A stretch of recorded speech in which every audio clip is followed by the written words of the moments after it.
नमस्कार मित्रांनो, मी जयदीप तुमचं स्वागत करतो. आपलं चॅनल सुरू झालं त्याच वेळेला आपण काही विषय ठरवले होते की या विषयांवर आपल्याला व्हिडिओज बनवायचे, या विषयांवर माहिती द्यायची आहे. त्यातल्या बऱ्याचशा विषयांना आपण हातही घातला आहे. म्हणजे पहिलं महायुद्ध झालं, भारतचे शस्त्र झालं, भारत के अस्त्र झालं. आज आपण नवीन विषयाला हात घालतोय. स्पाय मुवमेंट्स ज्याला आपण म्हणतो, गुप्तहेर खात्याचे सगळ्या ॲक्टिव्हिटीज जे चालत असतात, आज आपण त्यावर व्हिडिओ बनवणार आहोत. पण व्हिडिओ सुरू करण्यापूर्वी आपल्या चॅनलला लाईक आणि सबस्क्राईब नक्की करा. तर आजच्या व्हिडिओसाठी आपण निवड केली आहे मोसादची. मोसाद इस्रायलची गुप्तहेर संघटना आहे. सगळ्या जगाला माहिती आहे ती कशा पद्धतीने काम करते, किती ॲग्रेसिव्हली तिचं सगळं बिहेवियर असतं. पण आजची जी गोष्ट आहे ती मोसाद तयार होण्यापूर्वीची गोष्ट आहे. म्हणजे मोसाद तयार होण्याच्या आधी इस्रायलच्या काही संघटना गुप्तपणे कशा कार्य करत होत्या आणि त्याचनंतर मोसादमध्ये येऊन कशा पद्धतीने कार्य करू लागल्या, ह्या सगळ्या गोष्टी आपण आजच्या व्हिडिओमध्ये पाहणार आहोत. चला तर मग सुरुवात करूया. हिटलर जर्मनीचा हुकुमशहा झाला. सगळा कारभार त्याच्या हातात आला. हिटलरच्या मनात जर्मन लोकांविषयी किती घृणा होती आणि त्यातून सगळ्या कॉन्सन्ट्रेशन कॅम्प आणि डेथ कॅम्पचा जन्म झाला. तिथे ज्यू धर्मीयांना पकडून आणायचे, गॅस चेंबरमध्ये टाकून मारायचे. हा सगळा इतिहास आपल्याला माहिती आहे. अनेक कॉन्सन्ट्रेशन कॅम्प्स जर्मनीमध्ये, जर्मनीच्या बाहेर पोलंडमध्ये, आणखी बऱ्याच ठिकाणी, रशियामध्ये काही ठिकाणी चालत होते. जो प्रदेश जर्मनीच्या ताब्यात होत्या ह्या सगळ्या प्रदेशात असे कॉन्सन्ट्रेशन कॅम्प्स चालू होते. पण ह्या सगळ्या कॅम्पमध्ये सगळ्यात मोठा जो कॅम्प होता पोलंडमधला ऑश्विट्झ कॅम्प होता. 40 किलोमीटर इतका मोठा रेडियस होता त्याचा. म्हणजे एका शहरा एवढा त्या कॅम्पचा रेडियस होता. एखाद्या बंदीने, एखाद्या कैद्याने तिथून पळून जाण्याचा जरी डिसिजन घेतला तरी कुठल्या दिशेला पळाल्यावर आपण बाहेर पडू हेच त्याला माहीत नसायचं. 40 किलोमीटर. आणि शिवाय पकडलं गेलो तर जर्मन सैनिक हाल करून मारणार, ही गोष्ट निश्चित. जेव्हा दुसरं महायुद्ध संपलं, जर्मनी युद्ध हरली, त्यावेळेला रशियाने या ऑश्विट्झ कॅम्पवर कब्जा केला. आणि ज्यावेळेला रशिया तिथे आली त्यावेळेला त्यांना तिथे 7,000 लोक जिवंत सापडले. सैनिक वगळून, जर्मन सैनिक आणि अधिकारी वगळून 7,000 लोक ते कॅम्पमध्ये सापडले. थोडे आणखी काही दिवसांनी आले असते तर कदाचित हे 7,000 लोकसुद्धा गॅस चेंबरमध्ये टाकून मारले गेले असते. हा ऑश्विट्झ कॅम्प 11 लाख लोकांचा हत्या करणारा कॅम्प होता. ह्या कॅम्पमध्ये जवळपास 11 लाख लोकांची हत्या झाली. बरेचसे लोक वेगवेगळे आकडे सांगतात, पण जेवढे आकडे आजपर्यंत कळलेले आहेत तेवढे सगळे 11 लाखापेक्षा जास्त आहेत. म्हणजे या ठिकाणी कमीत कमी 11 लाख लोकांची हत्या तरी कन्फर्म झालेली आहे. ज्यू धर्मीयांनी असे डेथ कॅम्प्स पाहिलेले होते. बऱ्याचशा ज्यू धर्मीयांच्या नातेवाईकांची हत्या झाली होती. काही लोक तिथे स्वतः कॉन्सन्ट्रेशन कॅम्पमध्ये जाऊन आले होते, शिक्षा भोगून आले होते. सगळ्या तिथल्या नरक यातना त्यांनी स्वतःच्या डोळ्यांनी पाहिल्या होत्या. काही तिथून पळाले होते. काहींच्या नातेवाईकांची त्यांच्या डोळ्यासमोर हत्या करण्यात आली होती. ह्या सगळ्या गोष्टी ज्यू धर्मीयांनी स्वतःच्या डोळ्यांनी पाहिल्या होत्या. त्यामुळे सगळ्यांच्या मनात एकच भावना होती की ज्यावेळेला आपला स्वतःचा देश तयार होईल, ज्यावेळेला इस्रायल तयार होईल, त्यावेळेला हे कॉन्सन्ट्रेशन कॅम्प चालवणाऱ्या सगळ्या यमराजांची आपण इस्रायलमध्ये नेऊन शिक्षा करायची. त्यांना इस्रायलमध्ये न्यायचं, त्यांच्यावर खटले भरायचे, त्यांना कायद्याने शिक्षा करायची, जो इस्रायलचा त्यावेळेचा न्याय असेल त्याच्याने. अर्थातच या सगळ्या गोष्टीचा अर्थ एकच होता की या सगळ्यांना पकडून आपण इस्रायलमध्ये नेणार आणि त्यांना फाशी देणार. पण त्यावेळेला इस्रायलच तयार नव्हता. त्यावेळेला इस्रायल आणि पॅलेस्टाईनचा जमिनीसाठी संघर्ष सुरू होता. ब्रिटिशांच्या ताब्यात असलेला जो भूप्रदेश होता तिथे पॅलेस्टाईन लोक राहत होते. अरब लोक, जे पॅलेस्टिनी अरब होते ते राहत होते. इस्रायली ज्यू लोक तिथे सगळे जमायला सुरुवात झाली होती आणि त्यांच्यामध्ये आता संघर्ष सुरू झाला होता.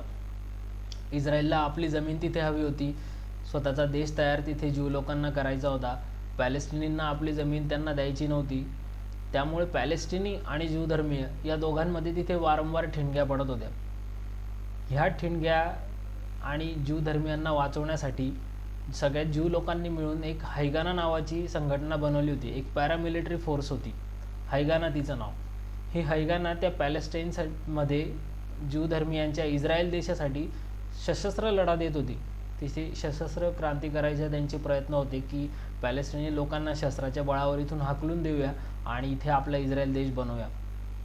ज्यावेळेला युद्ध संपलं, जर्मनी हरली, कैदेतले सगळे लोक मुक्त झाले, त्यावेळेला या हैगानाने आवाहन केलं की जगातले जेवढे ज्यू धर्मीय असतील, अमेरिकेतले असतील, युरोपमधले असतील, रशियामधले असतील, त्या सगळ्यांनी इथे यावं, इथे आपण सगळे ज्यू मिळून एक स्वतंत्र ज्यू राष्ट्र बनवू, इथे आपला इस्रायल बनवू. आणि हे सगळे ज्यू लोक इस्रायलमध्ये जमायला सुरुवात झाली.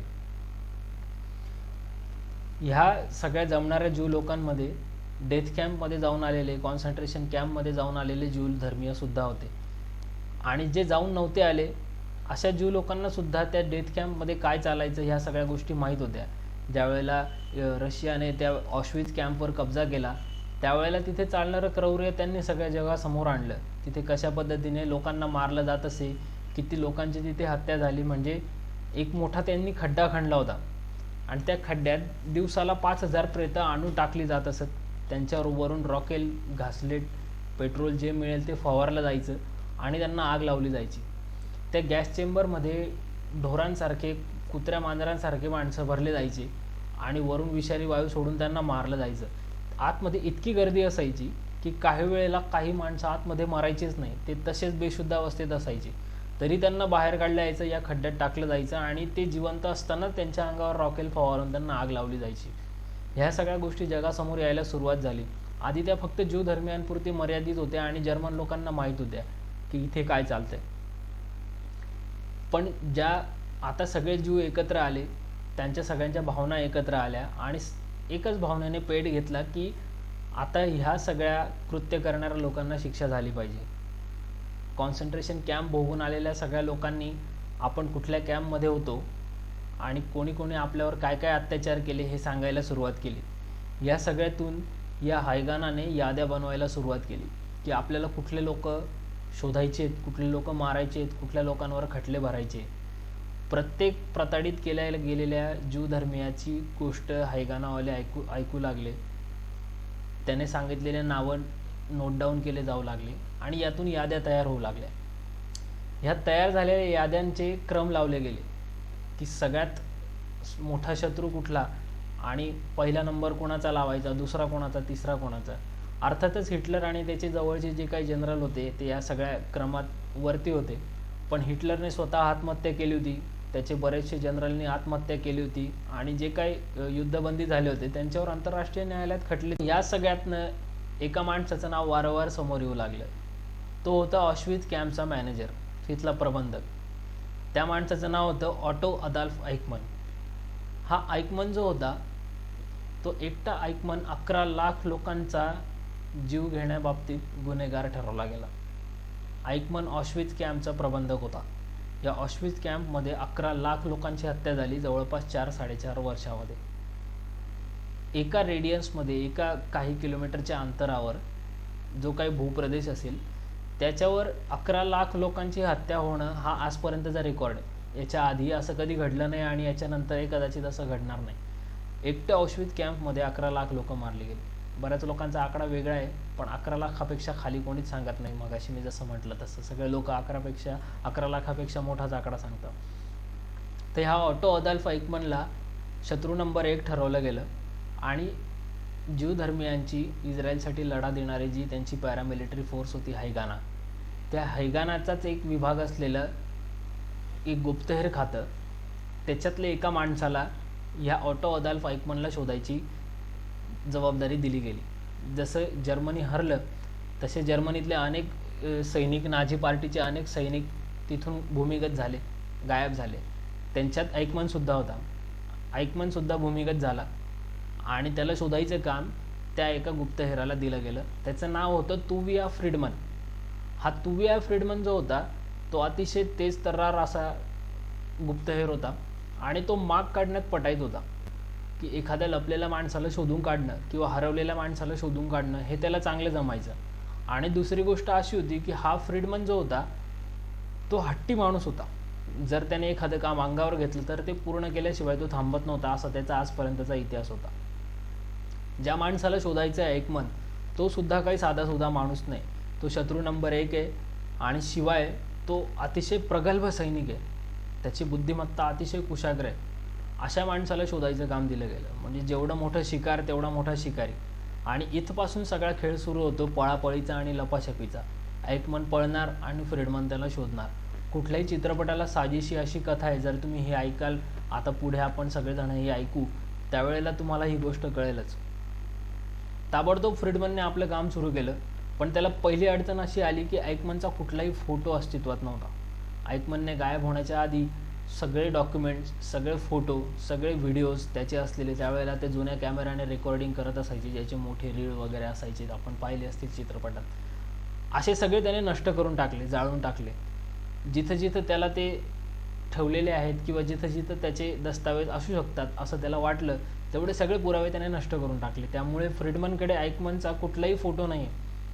आणि एवढ्या मोठ्या देशात, एवढ्या मोठ्या जगात जिथे अनेक देश आहेत, अब्जोच्या घरात लोकसंख्या आहे, अशा सगळ्या गोष्टींमध्ये एका फोटो नसलेल्या नुसत्या नावानिशी फ्रीडमनला ऑटो अदाल्फ ऐकमन नावाचा माणूस शोधायचा आहे. महाकर्म कठीण काम आहे, पण तरी फ्रीडमन म्हणतो की मी हे काम करेल. तो मागे सरकत नाही. तो कामाला सुरुवात करतो. तो जर्मनीत येतो आणि तपास सुरू करतो. जर्मनीत बंदी असलेल्या सैनिकांकडून, माजी सैनिकांकडून ऐकमनविषयी काय माहिती मिळते का गोळा करायला सुरुवात करतो. आणि त्याच वेळेला त्याला एक माहिती मिळते की अमेरिकेमध्ये एक ऐकमन नावाचा सैनिक बंदी होता. ही माहिती कळल्याबरोबर फ्रीडमन ताबडतोब अमेरिकेत जाऊन पोहोचतो स्वतः आणि तिथल्या अमेरिकन अधिकाऱ्यांशी आणि बंदी असलेल्या सैनिकांशी चर्चा सुरू करतो की ऐकमन कोण होता, काय होता. त्याच्या हाती असं लागतं की ऐकमन एक सामान्य सैनिक होता. त्याची साक्ष दिली, त्याच्यात त्याने ते रटवलेलं उत्तर दिलं की मी जे काही केलं ते माझ्या देशासाठी केलं, मला ऑर्डर्स होत्या वगैरे. आणि काही दिवस तिथे राहिल्यानंतर तो ऐकमन आपल्या 4 साथीदारांसोबत तिथून पळाला आणि तो पळाल्यानंतर त्याचा पुन्हा काहीच पत्ता नाही. फ्रीडमन तपास सुरू करतो. अमेरिकेत ऐकमनचा शोध सुरू होतो. त्याच्या हाती काहीच लागत नाही. हताश होऊन ऐकमन पुन्हा जर्मनीला परत येतो. पुन्हा तोच आपले कागद शोधाशोध सुरू होते. त्याने सगळे डॉक्युमेंट नष्ट केले तरी सुद्धा एक एक डॉक्युमेंट फ्रीडमन चेक करतोय की याच्यातून काही मिळते का, यातनं काही मिळते का, यातनं काही मिळते का. आणि अचानक त्याच्या प्रयत्नांना यश मिळतं. एक कागद त्याच्या हाती लागतो. त्या कागदावर ऐकमनची फक्त सही असते, बाकी काहीच नसतं. 1934 सालचा तो कागद असतो. त्यावेळेला हिटलर सत्तेवर आलेला होता. हिटलरला नाझी पार्टीच्या अध्यक्षांना त्याने लिहिलेलं ते पत्र होतं. त्या पत्रात ऐकमनने वेरोनिका लिबेल नावाच्या एका महिलेशी लग्न करायची परवानगी मागितली होती. त्यावेळेला नाझी सैनिकांना लग्न करण्याआधी नाझी पार्टीच्या अध्यक्षांची परवानगी घ्यावी लागत असे आणि जिच्याशी लग्न करायचे ती प्युअर जर्मन वंशाची हे सिद्ध करावं लागत असे. तसं सिद्ध नाही झालं तर लग्नाची परवानगी मिळत नसे. तर अशी लग्नाची परवानगी मागण्यासाठी ऐकमनने एक पत्र लिहिलं होतं. त्याच्यावर त्याची फक्त सही होती छोटीशी खाली, बाकी सगळं टाईप केलेलं होतं. पण ती सही फ्रीडमनला पुरेशी होती की हा ऐकमनच्या बाबतीत काहीतरी आपल्याला पुरावा सापडला. तो पुरावा धरून फ्रीडमन पुढे सरकू लागतो आणि त्याच्या हातात दुसरं लेटर लागतं. ते 1935 सालचं असतं. त्या लेटरमध्ये ऐकमनला ह्या वेरोनिका लिबेलशी लग्न करायची परवानगी दिलेली असते. त्यामुळे फ्रीडमनला एवढं तर कळतं की लग्नाची परवानगी मिळाली म्हणजे आज ना उद्या कधी ना कधीतरी ऐकमनने ह्या वेरोनिका लिबेलशी लग्न केलं असावं. त्यामुळे एका बाजूला आता ऐकमनचा शोध सुरू होतो आणि दुसऱ्या बाजूला वेरोनिका लिबेलचा शोध सुरू होतो. हा फ्रीडमन तिला जर्मनीत शोधतो, पोलंडमध्ये शोधतो, पण वेरोनिका लिबेल नावाचा कुठलाही व्यक्ती, कुठलीही स्त्री या दोघही देशांमध्ये राहत नसते. तिचं कुठलंही डॉक्युमेंटेशन नसतं. ज्याप्रमाणे ऐकमनचं डॉक्युमेंटेशन नाही आहे त्याप्रमाणे वेरोनिका लिबेलचंही डॉक्युमेंटेशन नाही आहे.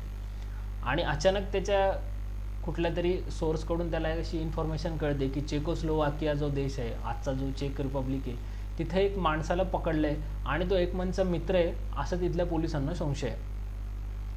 फ्रीडमन ताबडतोब चेकोस्लोवाकियाची राजधानी प्रागला जाऊन पोहोचतो. तिथे त्या माणसाची भेट घेतो ज्याला पोलिसांनी पकडलंय आणि त्याच्याशी चौकशी सुरू करतो. तिथे त्याला असं कळतं की हा कोणी ऐकमनचा मित्र नाही आहे, हा ॲक्च्युली ऐकमनचा शत्रू आहे आणि तो स्वतःच ऐकमनला शोधतोय. त्याच्याशी जुनी दुश्मनी आहे. त्याच्याकडून काहीच इन्फॉर्मेशन मिळत नाही. पण जाता जाता एक गोष्ट तो ऐकमनच्या बाबतीत सांगून जातो की ट्रोपल नावाचं चेकोस्लोवाकियामध्ये एक गाव आहे, तिथे कधी काळी ऐकमनची एक फॅक्टरी होती. ठीक आहे, एवढी माहिती सुद्धा फ्रीडमनला पुरेशी असते. फ्रीडमन प्रागमध्येच थांबतो आणि आपला एक माणूस, त्याचं नाव मोनाज, त्याला त्या ट्रोपल या खेड्यात पाठवतो आणि सांगतो की तिथे ऐकमनची फॅक्टरी होती, तिथे जाऊन तू तपास कर, फॅक्टरीविषयी तपास कर, ऐकमनची बायको वेरोनिका तिच्याविषयी तपास कर, स्वतः ऐकमनविषयी तपास कर, जी काय माहिती मिळेल ती गोळा करून आण. हा मोनाज त्या ट्रोपलमध्ये जाऊन पोचतो. तिथे जाऊन तो स्वतःची ओळख एक श्रीमंत बिझनेसमॅनाशी करून देतो. एक जिथे फॅक्टरीचा पत्ता त्याला मिळालेला असतो त्या फॅक्टरीच्या आजूबाजूच्याच कुठल्या तरी हॉटेलमध्ये तो खोली घेतो आणि तिथे राहायला सुरुवात करतो. या ट्रोपलमध्ये युद्धात शहीद झालेल्या सैनिकांच्या अनेक विधवा राहत होत्या. त्यामुळे हा स्वतःला सैनिकांचा मित्र समतो की माझ्या मनात सैनिकांविषयी करुणा आहे, त्यांनी युद्धात शहीद नव्हतं व्हायला पाहिजे. गोड बोलून तो त्याचं काम सगळं सुरू करतो. आणि सैनिकांविषयी आपुलकी दाखवल्यामुळे आणि त्या गावात बरेच युद्धात शहीद झालेल्या सैनिकांच्या विधवा स्त्रिया आणि कुटुंबीय राहत असल्यामुळे त्या सगळ्या लोकांना तो आपला वाटायला लागतो. ते सगळ्या लोकांशी तो आपुलकीने संवाद साधायला लागतो, त्यांच्या कुटुंबाचा हिस्सा व्हायला लागतो. आणि अशाच एका विधवेच्या तो कॉन्टॅक्टमध्ये येतो आणि त्याच्या असं लक्षात येतं की कुठल्या ना कुठल्या कारणामुळे ही जी विधवा आहे ही ऐकमनला ओळखत होती. आता तो त्या कारणाच्या मागे लागतो की ही विधवा ऐकमनला नेमकं कुठल्या कारणामुळे ओळखत होती. नंतर असं कळलं की ऐकमनची जी बायको आहे वेरोनिका लिबेल, त्या वेरोनिका लिबेलची ही विधवा स्त्री मैत्रीण आहे. मग आता तो या विधवा स्त्रीला हाताशी धरून वेरोनिका लिबेलपर्यंत पोहोचायचा प्रयत्न सुरू करतो. आणि त्याला असं कळतं की ही वेरोनिका लिबेल सुद्धा ट्रोपलमध्येच राहते आणि ऐकमन आणि वेरोनिका दोघांना 3 मुलं सुद्धा आहेत. आता या विधवा स्त्रीला हाताशी धरून तो वेरोनिकापर्यंत जाऊन पोहोचतो आणि या विधवा स्त्रीला बाजूला करून देतो. तिचं काम संपलेलं असतं. मोनासच्या दृष्टीने आता तिचा फारसा उपयोग नसतो, कारण साक्षात ऐकमनची बायको त्याला समोर भेटलेली असते. आता तो वेरोनिकाशी कॉन्टॅक्ट वाढवतो, तिच्या घरी येणं जाणं सुरू करतो, तिच्याशी ओळख बोलणं चालणं त्याचं सुरू होतं. तो तपास करायला लागतो की ऐकमनविषयी तिच्याकडे काही इन्फॉर्मेशन आहे का. पण वेरोनिकाच्याकडे सुद्धा काही इन्फॉर्मेशन नसते. तरीसुद्धा मोनास हार नाही मानत. तो तिथेच थांबतो आणि काम स्वतःचं सुरू ठेवतो. आणि एक दिवस अचानक बोलता बोलता ती वेरोनिका त्याला म्हणते की तू एवढा मोठा बिझनेसमन आहे, माझ्यासाठी एखादी मोलकरीण शोधून आण. तुझ्या हॉटेलच्या मालकाला सांग कोणीतरी घरात काम करायला, माझी तब्येत बरी नसते. ही गोष्ट मोनास पकडतो आणि ताबडतोब फ्रीडमनला कॉन्टॅक्ट करतो आणि त्याला हे सगळं सांगतो. फ्रीडमन इस्रायलमधून एक महिला गुप्तहेर मागवतो आणि ती वेरोनिकाच्या घरात मोलकरीण म्हणून पाठवतो. म्हणजे आता वेरोनिकाचं घर फ्रीडमनला आतमधून शोधता येणार आहे. एखादी बंद खोली असेल की ज्या खोलीत ऐकमन राहत असेल, किंवा एखादे डॉक्युमेंट्स वेरोनिकाने घरात कुठे लपवून ठेवलेले असतील, कुठला ऐकमनचा फोटो असेल, या सगळ्या गोष्टी आता फ्रीडमनला त्या मोलकरीणी थ्रू तिच्या घरात शोधता येणार होत्या. 6 महिने ती मोलकरीणी तिच्या घरात काम करते, पण हाती काहीच लागत नाही. ना ऐकमनचा कुठला फोटो आहे, ना कुठलं दस्तावेज आहे, कुठलं डॉक्युमेंट्स आहे, ना त्या घरात अशी काही जागा आहे की जिथं ऐकमन राहू शकतो. त्या वेरोनिकाला भेटायला सुद्धा कोणी अनोळखी माणूस येत नसतो की ज्याच्यावर आपण ऐकमन म्हणून संशय घेऊया. शेवटी नाईलाज होतो. वेरोनिकाला सुद्धा काही माहीत नाही आहे हे कळल्यानंतर फ्रीडमन डिसिजन घेतो, त्या महिला गुप्तहेराला परत आपण तिला इस्रायलला पाठवतो आणि मोनाजला सांगतो की तू परत निघून ये, प्रागला ये, आपण दुसरं काहीतरी ठिकाणी ऐकमनचा शोध सुरू करू. आता वेरोनिकाच्या पाठीमागे जास्त वेळ घालवण्यात अर्थ नाही. ऐकमन ज्या वेळेला भूमिगत झालेला असतो त्यावेळेला तो इतका व्यवस्थितपणे भूमिगत होतो की वेरोनिकाकडे असलेले त्याचे फोटोज आणि डॉक्युमेंट सुद्धा तो गायब करतो.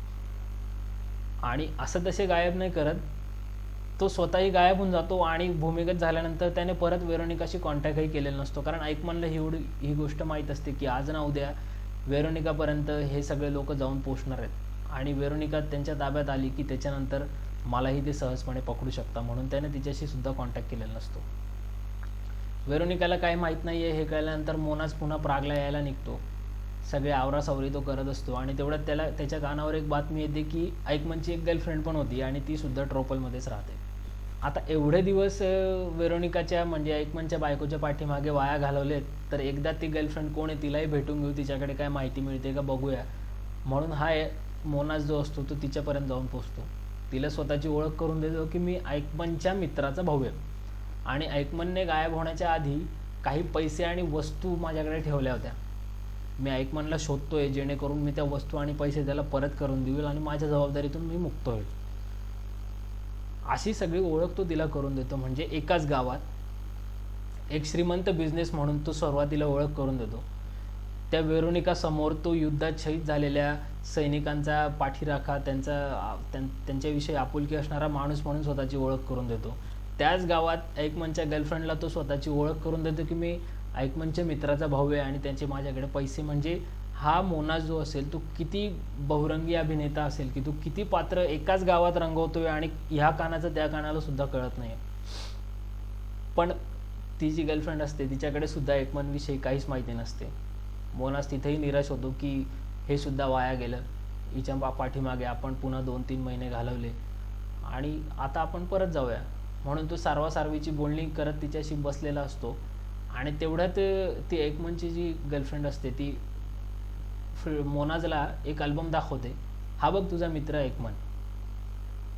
मोनाजच्या पायाखालची जमीनच सरकते. ज्या गोष्टीसाठी प्रयत्न करत असतो, ज्या गोष्टीसाठी आपण इथे ट्रोपलमध्ये इतके दिवस राहिलो, आज ती गोष्ट त्याच्या समोर असते.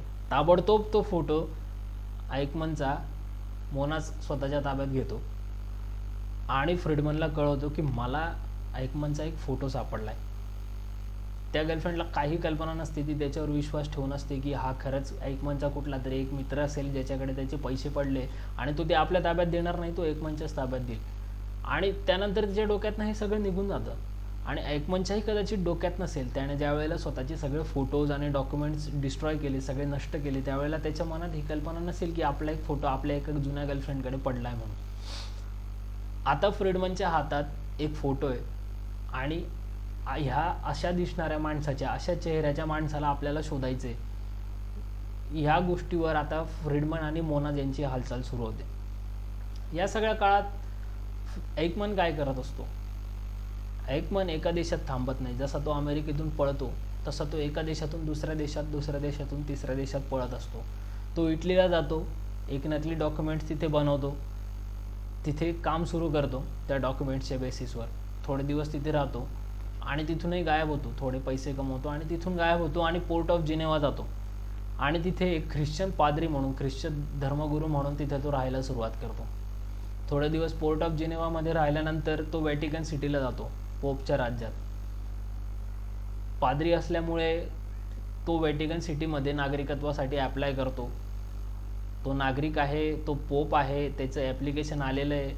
त्यामुळे साहजिकच पोपकडनं त्याला लागलीच हिरवा कंदील मिळतो आणि हा जो ऑटो अदाल्फ आईकमन असतो तो आता रिकार्डो क्लेमंट नावाने व्हॅटिकन सिटीचं नागरिकत्व घेतो. रिकार्डो क्लेमंट म्हणजे आता त्याने ऑफिशियल नाव बदललेलं आहे आणि आता ऑफिशियली तो व्हॅटिकन सिटीचा नागरिक आहे. आता त्याच्याकडे व्हॅटिकन सिटीचा पासपोर्ट आहे. आता तो व्हॅटिकन सिटीचा नागरिक आहे.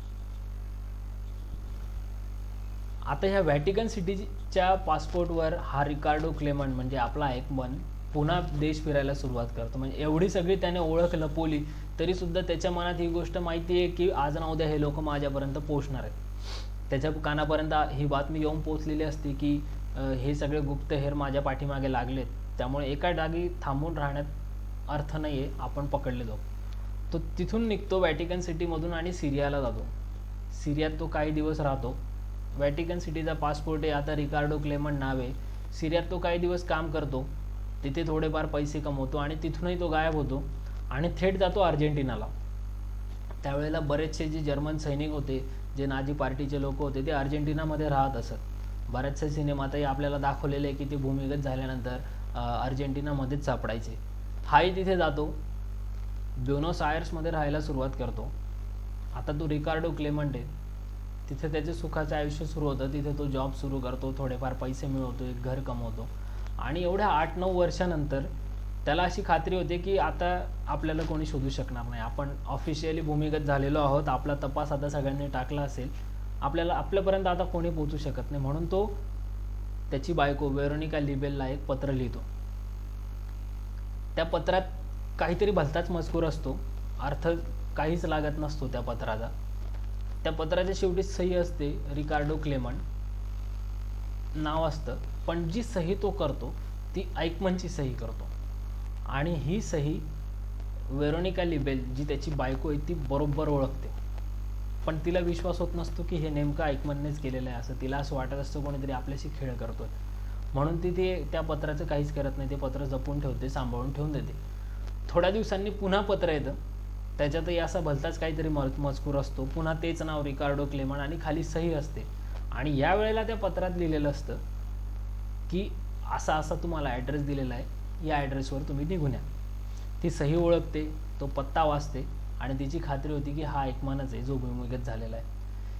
ती आपल्या मुलांचे आणि स्वतःचा पासपोर्ट काढते. ती आईकमन हे नाव टाकून देते. वेरोनिका लिबेल ह्याच नावाने ती स्वतःचे आणि लिबेल ह्याच नावाने तिच्या मुलांचे सुद्धा पासपोर्ट काढते आणि त्याने जो पत्ता पाठवलेला असतो तिथे जाऊन पोहोचते. आधी ती फ्लाईटने अर्जेंटिना जाते, तिथून ट्रेनने तिला तुकुमान जिथं तिला बोलवलेलं असतं तिथे जाऊन पोहोचते आणि काय पाहते की त्या ट्रेन स्टेशनवर तिला घ्यायला स्वतः ऐकमन उभा असतो.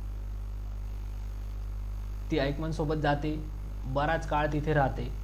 एवढ्या वेळात फ्रीडमन काय करतोय, फ्रीडमन हताश झालाय. फ्रीडमनच्या हातून सगळ्या गोष्टी निघून गेलेल्या आहे. आता इस्रायलची निर्मिती झाली आहे, मोसाद तयार झाली आणि जसं मागाशी म्हटलं की ती जी हायगाना होती तिला इस्रायलचं सैन्य म्हणून घेण्यात आलं आणि तो जो गुप्तहेर विभाग त्यांचा होता त्याला मोसादमध्ये विलीन करण्यात आलं. तर ह्या मोसाद समोर आता एक एक फाईल येत आहे. जसं मगाशी म्हटलं की त्या ज्या याद्या त्यांनी तयार केलेल्या होत्या त्या याद्यांवर सगळे पुनर्विचार सुरू झालेला आहे की यातले किती लोक पकडले गेले, किती लोकांचा शोध सुरू आहे, किती लोक सापडायच्या प्रयत्नात आहेत, अशा सगळ्या गोष्टी सुरू होते. एक एक फाईल त्यांच्या समोर येते आणि त्याच वेळेला ही ऐकमनची सुद्धा फाईल त्यांच्या समोर येते. ते पाहतात की टोबिया फ्रीडमनला हे काम दिलं गेलेलं आहे. गेल्या 9 वर्षापासून 8 वर्षापासून तो या सगळ्याच्या पाठीमागे, पण अजून त्याला काहीच यश मिळालेलं नाही. त्यामुळे आता कदाचित हा ऐकमन जो असेल तो कायमचा भूमिगत झाला आहे, त्याला शोधणं शक्य नाही किंवा तो मेला आहे. त्यामुळे आता त्याचा तपास बंद केला पाहिजे, त्याची फाईल बंद केली पाहिजे. ही गोष्ट ते फ्रीडमनला कळवतात. त्याला सांगतात की ऐकमनची फाईल आम्ही बंद केलेली आहे. आता यापुढे ह्या प्रोजेक्टसाठी तुला मिळणारे पैसे आणि माणसं हे दोघंही बंद होतील. ही गोष्ट फ्रीडमनला खूप लागते की ज्या गोष्टीसाठी मी 8-9 वर्ष झाले प्रयत्न करतोय ती गोष्ट ह्या मोसादने, इस्रायलने अचानकपणे बंद करून टाकली. पण हरकत नाही, इस्रायलने बंद केली तर केली, मोसादने केली तर केली. मी स्वतःच्या खर्चाने जे काय होईल तो ऐकमनचा शोध सुरू ठेवेल. मी ऐकमनला शोधल्याशिवाय गप्प राहणार नाही. जसं मगाशी म्हटलं मी सुरुवात करतानाच की हा फ्रीडमन होता तो अतिशय हट्टी माणूस होता. त्याने मनावर घेतलेलं काम तो कधीच सोडत नसे. त्याने हे काम स्वतःच्या पैशाने सुरू केलं. त्याने मित्रांकडनं पैसे उधार घेतले, त्याने बायकोचे दागिने विकले, आपलं राहतं घर विकलं आणि हे सगळा पैसा उभा करून त्याने काय केलं तर त्याने ऐकमनचा शोध सुरू ठेवला. देशासाठी स्वतःच्या बायकोचे दागिने आणि घर विकणं आणि एखाद्या माणसाला शोधणं, का तर तो माझ्या देशाचा शत्रू आहे, माझा वैयक्तिक शत्रू नाही, माझ्या देशाचा शत्रू आहे आणि त्याला मला शोधून काढायचं. याच्यासाठी मी स्वतःचं घर विकेल, स्वतःचे दागिने विकेल. एवढा हट्टीपणा कुठनं आणत असतील लोक, देव जाणे. हा सगळा शोध सुरू आहे, त्याच्या हाती काहीच लागत नाही. एक वेळ तर अशी आली की फ्रीडमन स्वतःच निराश झाला की बस संपलं सगळं, आता आपण ऐकमनला नाही शोधू शकत. पण काही कारणाने ही जी वेरोनिका लिबेल, जी ऐकमनची बायको आहे, जी त्याच्यासोबत राहते तिथे अर्जेंटिनामध्ये, ती ट्रोपलला परत येते. पहिली गोष्ट म्हणजे तिचा पासपोर्ट एक्सपायर होणार असतो, तो रिन्यू करायचा असतो. आणि दुसरी गोष्ट काही राहिलेले कामं असतात, काही प्रॉपर्टी वगैरे तिला विकायची असते.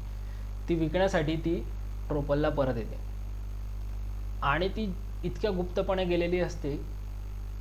ऐकमनचे सगळी शोधाशोध तिथे चालू आहे. फ्रीडमनचे माणसं ट्रोपलमध्ये अजूनही फिरताय. ऐकमन हे नाव ऐकल्याबरोबर त्यांचे कान टवकारले जातात. अशा कोणालाही तिच्या सुगावा लागत नाही, कारण ती ऐकमन हे नाव कुठेच लिहत नाही. ती वेरोनिका लिबेल हेच नाव लिहिते आणि त्याच नावाने ती जाते.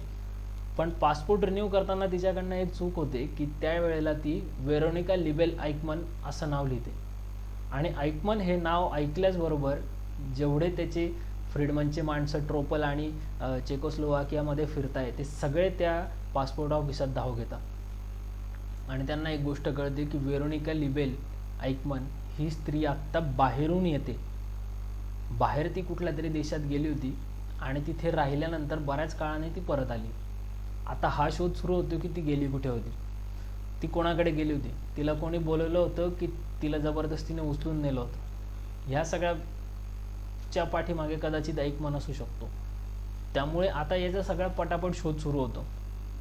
तिचा पासपोर्ट रिन्यू होतो, ती पुन्हा तिकीट काढते, बुक करते, तिचे असलेले कामं सगळे पूर्ण होतात आणि ती ऐकमनकडे पुन्हा जायला निघते. ती तिकीट बुक करते आणि त्या तिकीट बुक करणाऱ्याकडनं फ्रीडमनला अशी माहिती कळते की तिने अर्जेंटिनाचं तिकीट काढलंय, ब्युनोस आयर्सचं. लगेच एक फ्रीडमनचा माणूस तिच्या त्याच विमानात तिकीट काढतो, तिच्यासोबत अर्जेंटिनापर्यंत जातो. सगळ्या गोष्टी सोबत आहे, तिचा पूर्णपणे पाठलाग चालू आहे. ती अर्जेंटिनाला उतरते, एअरपोर्टच्या बाहेर येते, ज्या टॅक्सीत बसते त्या टॅक्सीचा ड्रायव्हर फ्रीडमनचा माणूस आहे. इथपर्यंत सगळी व्यवस्था केली गेलेली आहे. तिला ती टॅक्सी घरापर्यंत सोडते, ती खाली उतरते, तिला रिसीव करायला दार उघडून स्वतः ऐकमन बाहेर येतो. तो टॅक्सीचा जो ड्रायव्हर आहे जो फ्रीडमनचा माणूस आहे, जो इस्रायलचा गुप्तहेर आहे, तो स्वतःच्या डोळ्याने ऐकमनला पाहतो की ऐकमन तर जिवंत आहे आणि इथे राहतोय. ताबडतोब तो ही गोष्ट फ्रीडमनला सांगतो. फ्रीडमनच्या आनंदाला पारावर उरत नाही की ज्या माणसासाठी मी माझं आयुष्य घातलं, आज तो माणूस मला सापडलेला आहे. लगोलग तो ही गोष्ट इस्रायलला आणि मोसादला कळवतो. बंद केलेली फाईल पुन्हा रिओपन केली जाते आणि ह्या सगळ्याची जबाबदारी पुन्हा फ्रीडमनवरच दिली जाते की नाही, तू हे सगळं शक्य करून दाखवलंस, त्यामुळे अजूनसुद्धा तूच हा मिशन लीड करशील आणि आता ह्या सापडलेल्या ऐकमनला इस्रायलमध्ये परत कसं आणायचं याचा निर्णयसुद्धा तूच घ्यायचा, याचं प्लॅनिंगसुद्धा तूच करायचं आहे. फ्रीडमन सगळी प्लॅनिंग सुरू करतो. त्यावेळेला इस्रायल तयार झालेला असतो, स्वतंत्र देश असतो, पण इस्रायल आणि अर्जेंटिना या दोघांचा कुठलाही कॉन्ट्रॅक्ट नसतो. एकमेकांचे माणसं एकमेकांच्या देशात, एकमेकांचे शत्रू एकमेकांच्या देशात ये जा करू शकता की नाही असं यांचं काहीच ठरलेलं नसतं. पण दैव यावेळेला इस्रायलच्या बाजूने झुकतं आणि अर्जेंटिनाच्या स्वातंत्र्याला 100 वर्ष पूर्ण होणार असता याचा तिथे जल्लोष चालू असतो, उत्सव चालू असतो आणि त्याच्या शुभेच्छा देण्यासाठी इस्रायल अर्जेंटिनासमोर प्रस्ताव ठेवतो की आपण तुमच्या स्वातंत्र्याच्या 100व्या दिवशीपासून इस्रायल आणि अर्जेंटिनामध्ये एक विमानसेवा सुरू करूया. अर्जेंटिना या प्रस्तावाला मान्यता देते आणि इस्रायल आणि अर्जेंटिनामध्ये विमान प्रवास सुरू होतो. प्लॅनिंग असं ठरतं की जे विमान इस्रायलमधून निघून अर्जेंटिनाला जाईल आणि दुसऱ्या दिवशी ते विमान परत येईल, त्याच विमानात ऑटो अदाल्फ आईकमन उर्फ रिकार्डो क्लेमंट या इस्रायलच्या शत्रू नंबर 1ला टाकून घेऊन परत यायचं. किडनॅप करण्यात त्याला अर्थ नव्हता, कारण किडनॅप केलं असतं आणि नंतर सापडला असता तर उलट ह्या सगळ्या लोकांवर अर्जेंटिनामध्ये खटला भरला गेला असता आणि शिवाय तो ऐकमने ही गोष्ट जगजाहीर झाल्यानंतर त्याला सगळ्या आंतरराष्ट्रीय न्यायालयात त्याला घेऊन गेले असते आणि तिथे त्याला शिक्षा झाली असती. मग स्वतः शिक्षा करायचं इस्रायलचे जे स्वप्न असतं ते भंगलं असतं. त्यामुळे किडनॅपिंगचा प्लॅन पूर्णपणे टाकला जातो आणि या पद्धतीने त्याला इस्रायलमध्ये परत आणायचं असं प्लॅनिंग ठरतं. त्याचे नकली डॉक्युमेंट बनवले जातात ऑटो अदाल्फ आईकमनचे. त्याला इस्रायलचा नागरिक घोषित केलं जातं. तसे त्याचे सगळे कागदपत्र तयार केले जातात. फ्रीडमन स्वतः त्याच्या तिथपर्यंत जाऊन पोचतो आईकमनला आणायला. ठरल्याप्रमाणे सगळ्या गोष्टी होतात. त्यांची विमान सेवा सुरू होते. इस्रायलमधून विमान अर्जेंटिनामध्ये दाखल होतं. संध्याकाळच्या वेळी फ्रीडमन आणि त्याचे 3 साथीदार आईकमनवर हल्ला करतात जेव्हा तो कामावरनं घरी परत येत असतो. त्याला बेशुद्ध करतात, एका निर्जन स्थळी जाऊन ठेवून देतात. त्यानंतर ते विमान येतं, उतरतं, त्याची परत जायची वेळ होते. फ्रीडमन आईकमनला अजूनही बेशुद्धच अवस्थेत ठेवलेला आहे. त्या व्हीलचेअरवर टाकून घेऊन येतात. स्वतः फ्रीडमन आईकमनची व्हीलचेअर ढकलतोय त्याला इस्रायलमध्ये परत घेऊन जाण्यासाठी. अर्जेंटिनाचे कस्टमवाले त्यांना थांबवतात. सगळे डॉक्युमेंट्स जसं मागाशी म्हटलं तसं ऑलरेडी तयार केलेले आहेत. ऑटो अदाल्फ आईकमन हा इस्रायलचा नागरिक आहे आणि त्यामुळे अर्जेंटिनावाले त्याला तिथे थांबवू शकत नाही. हे बाकीचे 4 लोकसुद्धा इस्रायलचेच नागरिक आहे आणि सगळे वेगवेगळ्या दिशेला पांगलेले आहेत. आता ते एकत्र फिरत नाही आहेत. फक्त फ्रीडमन आणि आईकमन हे दोघंच लोक सोबत आहे. बाकीचे 3 लोक वेगवेगळ्या दिशेने आपल्या इस्रायलला जाण्यासाठी निघालेले आहेत. अर्जेंटिनाचा कस्टम क्लिअर होतो. इस्रायलचा कस्टम क्लिअर व्हायचा काही विषयच नसतो. थेट सरळ विमानात जाऊन बसवलं जातं आणि ऑटो अदाल्फ आईकमन इस्रायलचा शत्रू नंबर 1, 11 लाख लोकांची हत्या करणारा माणूस, ऑश्विट्झ कॅम्पचा मॅनेजर, फ्रीडमनने ज्याच्यासाठी आयुष्य वेचलं असा माणूस इस्रायलमध्ये उतरलेला आहे. फ्रीडमनने त्याच्यावर दिलेली जबाबदारी पूर्णपणे पार पाडलेली आहे. इस्रायलमध्ये आईकमनवर खटला सुरू होतो. पुन्हा आईकमन तेच ठरवलेलं उत्तर देतो की मी माझ्या वरिष्ठांचे ऑर्डर फॉलो करत होतो, मी कोणाचा हत्यारा नाही आहे आणि जर्मनीसाठी जे बेस्ट होतं आम्ही तेच केलेलं आहे. साहजिकच या सगळ्या गोष्टींकडे दुर्लक्ष केलं जातं, कारण इस्रायलने आधीच ठरवलेलं असतं की आईकमनला काय शिक्षा होणार. त्याला फाशीची शिक्षा होते. फाशी घेण्यापूर्वी आईकमन जोरात घोषणा देतो, नाझी पक्षाचा विजय असो, हिटलरचा विजय असो, जर्मनी जिंदाबाद. मी एक चांगला जर्मन होतो, मी चांगला जर्मन आहे आणि मी चांगला जर्मन राहील. आईकमनला फाशी दिली जाते आणि हा सगळा पळापळीचा खेळ तिथे संपतो. इस्रायल तयार होण्याच्या आधी इस्रायलच्या गुप्तहेर खात्याने सफल केलेलं हे ऑपरेशन आहे आणि त्यानंतरही मोसादने अनेक ऑपरेशन्स केले. तेही आपण पुढे मागे व्हिडिओ बनवू त्यावेळेला सांगूच. पण या व्हिडिओची गोष्ट अशी आहे, हाच विषय मी का निवडला, कारण त्यावेळेला कुठलेही तंत्रज्ञान त्यांच्याकडे नव्हतं, कुठलेही महागडे साधनं नव्हते जे जेम्स बॉन्डमध्ये दाखवतं तसे गॅजेट्स वगैरे फ्रीडमनकडे काहीच नव्हते, ना एकमनकडे होते. त्यामुळे एवढ्या संपूर्ण जगात एका माणसाला शोधून काढणं हे किती कठीण काम आहे. आजच्या काळात किती कठीण काम आहे. आपल्याकडे एवढा सोशल मीडिया आहे, सगळ्या गोष्टी, तरीसुद्धा आपण एक माणूस शोधू शकत नाही. गर्दीत हरवलेला माणूस आपल्याला सापडत नाही. फ्रीडमनने आयकमनला जगात शोधून काढलं. सलग 11 वर्ष त्याचा पाठलाग केला. 1945ला गायब झालेला तो 10-11 वर्षांनी फ्रीडमनला सापडला. नंतर त्याला फाशीची शिक्षा झाली. हा सगळा इतिहास, ह्या सगळ्या गोष्टी, हे ऐकून तुम्हाला कसं वाटलं ते आम्हाला नक्की कळवा. आणि आणखी याच विषयावर तुम्हाला व्हिडिओ पाहिजे असतील तर आपल्या चॅनलला लाईक आणि सबस्क्राईब नक्की करा. पुढच्या व्हिडिओपर्यंत नमस्कार.